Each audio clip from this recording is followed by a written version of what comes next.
फिर एक बार सीमा पर लद्दाख के पहाड़ों से मैं आप सभी को नमस्कार, सलाम व जूले कहता हूँ। दोस्तों, जब आप में से बहुत लोग फिल्मी दुनिया और फिल्मी हस्तियों के हादसों और अय्याशियों से अपना दिल बहला रहे थे, तब लद्दाख के इस सीमा पर हमारे कुछ हीरो, कुछ रियल हीरो जांबाज जैसे कर्नल संतोष और उनके 20 सिपाहियों के बाद कमांडो न्यीमा तेंजिन एसएफएफ के, उन्होंने भी अपनी जान दी। और ज़रूरत इस बात की है कि हम इन हीरोओं के बारे में भी दिलचस्पी लें अगर एक अग्रगामी प्रोग्रेसिव देश हम अपने आप को मानते हैं। इस हफ्ते लेह शहर के पास चोकलामसर गांव में स्पेशल फ्रंटियर फोर्स के इस जाबाज सिपाही कमांडो न्यीमा तेंजिन का अंतिम संस्कार किया गया और लद्दाख की जनता ने आकर भावभीनी श्रद्धांजलि दी। आइए हम सब भी मिलकर श्रद्धांजलि देते हैं इस रियल हीरो को। कमांडो न्यीमा तेंजिन शहीद हुए थे पैंगोंग झील के पास चुशुल गांव के नजदीक इस पहाड़ी को कब्जा करते हुए, जिसका नाम ब्लैक टॉप हिल भी कहा जाता है। और आजकल इस पहाड़ी पर तैनात हमारे फौजी भाइयों की संरक्षण, सुरक्षा और उनकी सहूलियत के लिए चुशुल गांव के युवक युवती अपने इच्छा से वॉलंटियर कर रहे हैं, उन्हें पानी पहुंचाने के लिए, रसद पहुंचाने के लिए, ईंधन पहुंचाने के लिए।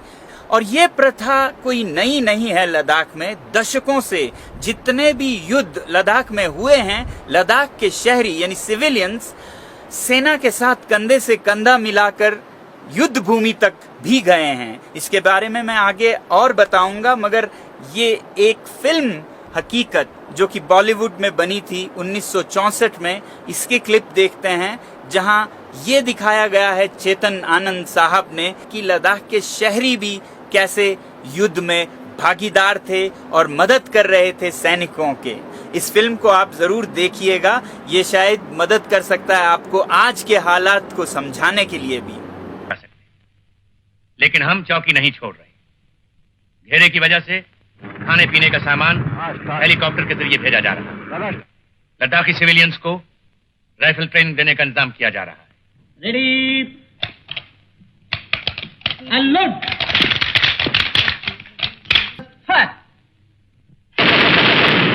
तो ये लद्दाख जो कि अब यूटी लद्दाख बन गई है, अपने आप में एक अजूबा सा है और भारत के लिए एक उदाहरण सी बन सकती है।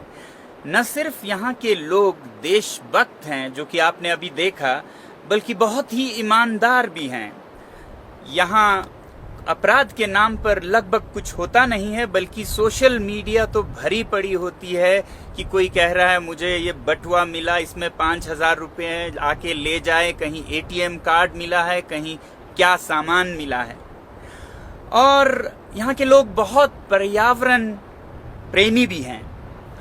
ऐसा एक रेगिस्तान है पहाड़ों में जहाँ कुछ भी अपने आप से नहीं उगता, और यहाँ डिफॉरेस्टेशन यानी कि जंगल कटाई नाम की तो कोई चीज है नहीं, बल्कि जरा सी भी अगर आप कोई हरियाली देखते हैं तो वो मानव निर्मित है, मैन मेड है। आबादी के दृष्टि से भले ही थोड़े ही हो, 3 लाख है कुल यहाँ की जनसंख्या, जो कि शायद दिल्ली मुंबई के गली में पाई जाती है।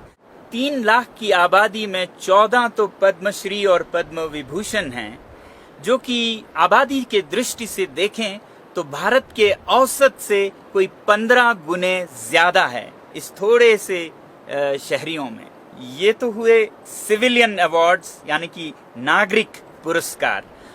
अगर आप मिलिट्री या गैलेंट्री पुरस्कारों की बात करें तो लद्दाख के युवाओं की एक रेजिमेंट है जिसे लद्दाख स्काउट्स कहा जाता है, जो कि शायद भारतीय सेना के सबसे डेकोरेटेड रेजिमेंट्स में से हैं और बहुत ही खतरनाक मानी जाती है। संख्या में लगभग सिर्फ 5,000 है, मगर हर युद्ध में अपने कारनामे दिखाए हैं और जहां हर चौथा पांचवा सैनिक किसी न किसी पुरस्कार से सम्मानित हैं, 11 तो महावीर चक्र हैं इस छोटी सी रेजिमेंट में। यानी कि हर 500 सैनिक पर एक महावीर चक्र, जो कि भारतीय सेना के औसत से 10 गुना ज्यादा बनता है। अब आप सोच रहे होंगे कि भारत की राजधानी दिल्ली से इतने दूर पहाड़ों में, और फिर भी इतनी देशभक्ति कि जितनी शायद खुद दिल्ली में भी ना मिले आपको। और फिर ऐसा भी नहीं कि लद्दाख सदा से भारत का हिस्सा रहा हो। 1940-50 की दशक में जब एक तरफ चीन ने तिब्बत राष्ट्र को हड़प कर जबरदस्ती अपना हिस्सा बना लिया, वहीं लद्दाख ने अपनी खुशी से भारत को चुना।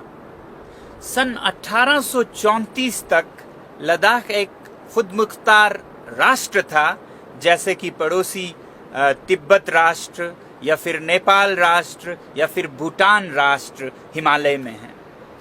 1834 में बिना किसी उत्तेजना के अकारण जम्मू और कश्मीर के महाराजा ने लद्दाख पर एक आक्रमण किया, बहुत ही हिंसक और क्रूर, और उसके बाद उन्होंने लद्दाख को अपना हिस्सा बना लिया। और तब से 1947 तक का एक बहुत ही लंबी काली रात लद्दाख के लिए रही। और फिर 1947 में जब कश्मीर के लोग भी महाराजा से आज़ाद होने के लिए एक आंदोलन चला रहे थे, तब लद्दाख ने भारत की आज़ादी के समय ये नहीं कहा कि हमें आज़ाद होना है, ये कहा कि हमें जम्मू और कश्मीर से निकालकर आप भारत माता अपने गोद में ले ले, एक केंद्रीय शासित इकाई की तरह। मगर अफसोस तब के केंद्र सरकार ने लद्दाख को अपने साथ लेने के बजाय उसी जम्मू कश्मीर के साथ रखा जहां इसकी शोषण हो रही थी, एक जिला बनाकर, डिस्ट्रिक्ट बनाकर। ये लगभग उस तरह है जैसे कि किसी शोषित महिला को उसी के बलात्कारी के साथ विवाह करके रहने पर मजबूर कर दिया जाए। तो 47 से 2019 तक का जो समय था, ये और एक बड़ी लंबी काली रात बनी लद्दाख के लिए। मगर भारत के लिए लद्दाख के लोगों की वफादारी तब भी कम नहीं हुई, और 1948 के युद्ध में, जो कि पाकिस्तान के साथ हुआ, लद्दाख के लोगों ने बढ़ चढ़कर स्वयंसेवी दस्ते बनाकर भागीदारी ली और भारत के जीत में योगदान दिया। उसके बाद लगभग हर युद्ध भारत ने जो लड़ी वो लद्दाख में ही लड़ी, और वो चाहे फिर 1962 में चीन के साथ जो युद्ध हुई उसमें हो, लद्दाखियों ने बहुत बढ़ चढ़कर हिस्सा लिया। 1965 में पाकिस्तान के साथ जो युद्ध हुई उसमें भी लद्दाखियों ने अपने कारनामे दिखाए, और लद्दाख स्काउट्स के जवानों के गाथाएं तो आज भी इन पर्वतों में गूंजती हैं। फिर 1999 आया, जबकि कारगिल युद्ध जोरों पर था, और तब सिर्फ लद्दाख स्काउट्स के सैनिकों ने नहीं, जिन्होंने बहुत सी शहादतें दी, बल्कि लद्दाख का हर नागरिक उस युद्ध में सैनिकों के सहभागी बने। लद्दाख बुद्धिस्ट एसोसिएशन के नेतृत्व में लद्दाख के हर गांव से बसें भर भर कर सामान्य नागरिक वॉलंटियर करने के लिए सीमा पर कारगिल युद्ध में जाते थे। उस वक्त की मशहूर पत्रकार बरखा दत्त, जो कि जमीन पर के हालात को देश के सामने रखती थी, उनसे मैंने इस बारे में पूछा। Well, Sonam, I must say that the extraordinary courage of the Ladakhi people is one of the most undertold stories of our time. I remember when I was reporting from the front line in Kargil, people were volunteering to go to the front and fight for the country. And this could take on many shapes and forms. There were people who were ready to volunteer in the field hospitals. There were Ladakhi people I met, literally one in every home, who volunteered to be porters. In other words, to carry up the mountain loads right up those jagged edges, up those jagged cliffs. Remember, many of our soldiers had no exposure to mountain warfare and were fighting a war like this for the very first time. But for the Ladakhi people, this was organic. The Ladakhis, as you well know, are hardy, are tough, are gentle, but when they need to be, are really strong and firm. So all of this, I think, really needs to be documented, really needs to be told. I think the country needs to learn much more about it, about people who always seem ever smiling and who seem so soft and gentle, who are non-violent by faith and by belief, but when it comes to defending India, are amongst the most patriotic, amongst the toughest, amongst the bravest people, men and women, that I have ever met. तो ये थी लद्दाख के लोगों के भारत के प्रति देश प्रेम और सेना के साथ भागीदारी। मगर भारतीय सेना में इस भागीदारी की उतनी चर्चा नहीं होती।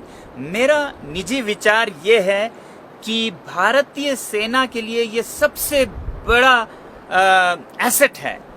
ये एक ऐसा एसेट है जो कि न चीन के पास है न पाकिस्तान के पास। चीनी सेना कभी नहीं कह सकती ऐसी बातें अपने स्थानीय लोगों के बारे में, न ही पाकिस्तानी सेना ऐसी बातें कह सकते हैं। तो ये उनके विमानों और तोपों और टैंकों से बढ़कर एक बड़ी एसेट है जो कि सिर्फ भारत और भारतीय सेना जता सकती है दुनिया को। जहां एक तरफ लद्दाख के लोग हर एक युद्ध में भारतीय सेना के साथ खड़े थे, वहीं दूसरी तरफ यहाँ के नेता एक और संघर्ष में लगे थे। इस काली रात से लद्दाख को कैसे बाहर निकाला जाए, कैसे लद्दाख को जम्मू कश्मीर से अलग एक केंद्रीय शासित प्रदेश घोषित करवाया जाए। और इस लंबी काली रात का अंत हुआ 5 अगस्त 2019 को, जब अब के केंद्र सरकार ने आखिरकार लद्दाख को एक यूनियन टेरिटरी घोषित की। अब ये एक राष्ट्रीय कर्तव्य है और एक दायित्व है भारत सरकार का और हर एक भारतीय नागरिक का कि एक ऐसे प्रदेश को और यहाँ के लोगों को जो कि इतने वफादार हैं, राष्ट्रभक्त हैं, ईमानदार हैं और पर्यावरण प्रेमी भी हैं, इस प्रदेश को और इन लोगों को कैसे संरक्षित रखा जाए, संजोए रखा जाए, न सिर्फ अपने लिए बल्कि पूरे देश के लिए ये एक उदाहरण बन जाए। याद रखिएगा, लद्दाख की सुरक्षा और संरक्षण में ही देश की सुरक्षा है।